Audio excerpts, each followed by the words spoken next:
Students, आपके सामने question है 1857 की क्रांति के कारणों का वर्णन कीजिए एवं इसके महत्व पर प्रकाश डालिए। क्वेश्चन है मध्य प्रदेश मुख्य परीक्षा 2018 paper first part A history portion से 15 मार्कर्स का क्वेश्चन, जिसे 300 शब्द में लिखना है। सिंपल क्वेश्चन है। हमने देखिए कैसे इंट्रोडक्शन की शुरुआत की है। 1857 की क्रांति पूरी एक शताब्दी के असंतोष का परिणाम है या असंतोष था। इसकी विफलता से भारत में अंग्रेजी शासन मजबूत हुआ तथा भारतीय अपनी स्वतंत्रता होते रहे, लिखा ये खोते रहे। ठीक है, थोड़ा सा ग्रामेटिकल करेक्शन है। असफलता के कारण अंग्रेजी पक्ष के पास हमेशा ही एक भविष्य उन्मुखी योजना रहती थी जो वास्तव में भारतीय पक्ष में कभी नहीं देखी गई। विद्रोह को कैसे दबाना है, विद्रोह को कैसे आगे बढ़ाना है, ये ऐसी चीज़ें भारतीयों की बिल्कुल समझ से परे थी। वो दिल्ली के महत्व को समझे ही नहीं। जहाँ से विद्रोह की शुरुआत हुई, कम से कम वहाँ पर तो सत्ता मजबूत रखनी थी। सबसे पहले अंग्रेज़ों ने बहादुर शाह जफ़र की अकल ठिकाने ही लगाई थी।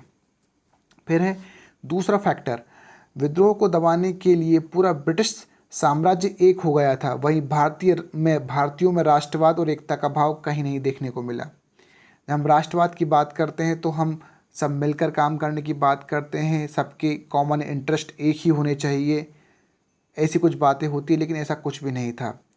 इसका उदाहरण हमको देखने को मिलता है, दक्षिण भारत में कोई इससे बड़ी एक्टिविटीज़ विद्रोह की नहीं हो रही थी।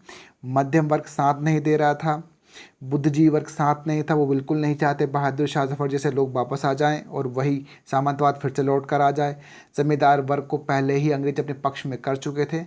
तो कुल मिलाकर राष्ट्रवाद और एकता का भाव तो दिख नहीं रहा था। विद्रोहियों का मुकाबला एक व्यवस्थित, समन्वित, नियोजित शक्ति से था।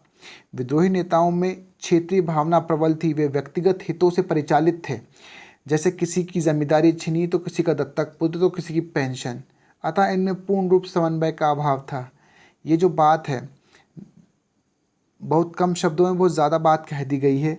ना तो इनके पास प्लान था, विद्रोहियों के पास ऐसा कुछ भी नहीं था। इनका उस शक्ति से मुकाबला था जो युद्ध लड़ने में एक्सपर्ट थी, डिसिप्लिन थी, जिनकी सेना ड्रिल करती थी।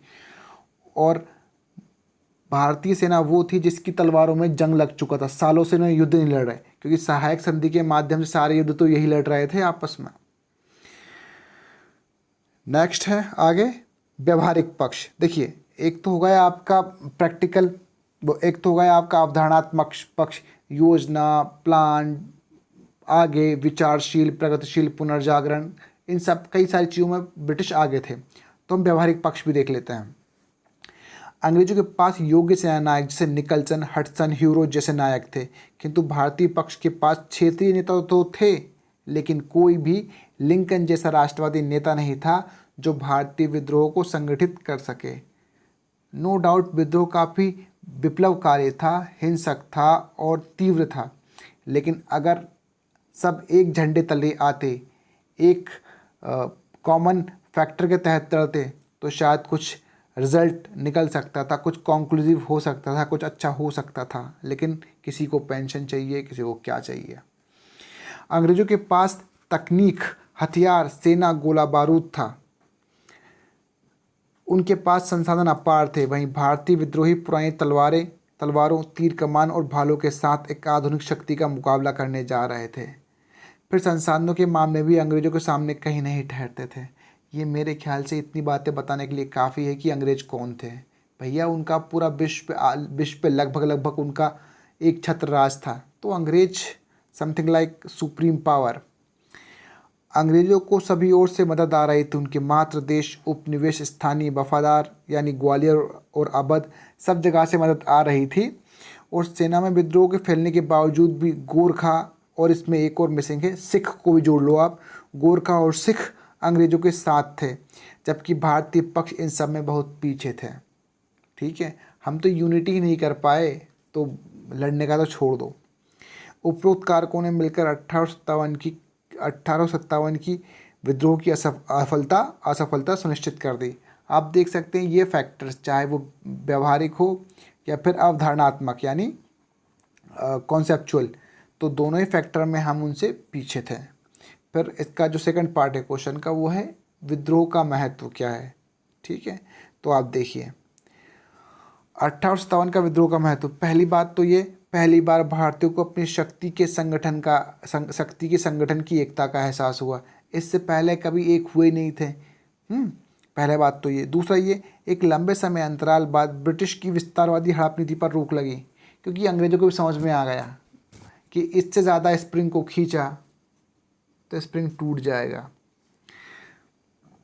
इसलिए आपने देखा होगा उसके बाद कई स्थानीय राजाओं से मेल मिलाप और सहायक और समझौते की नीति अपनाई ब्रिटिश लोगों ने। 1857 के विद्रोह को क्रांति माना गया, स्वतंत्रता का पहला प्रयास माना गया। पूरे राष्ट्रीय स्वतंत्रता आंदोलन को यह क्रांति प्रेरित करती रही। बार बार स्वतंत्रता आंदोलन के जो महानायक हैं उनका बार बार नाम लिया गया, चाहे झांसी की रानी के रूप में लिया गया, चाहे आपका नाना साहब के एक्शन या तात्या टोपे के जो कारनामे हैं उनको बार बार कोट किया गया, लोगों को प्रेरित करने के लिए, भारतीय स्वतंत्रता आंदोलन को जगाने के लिए। फिर है, भारतीयों को ब्रिटिश पक्ष की कमजोरियों का भी एहसास हुआ कि ब्रिटिश अजय नहीं है। कुल मिलाकर 1857 क्रांति ने अंग्रेजों की नींव हिलाकर रख दी थी एक तरीके से।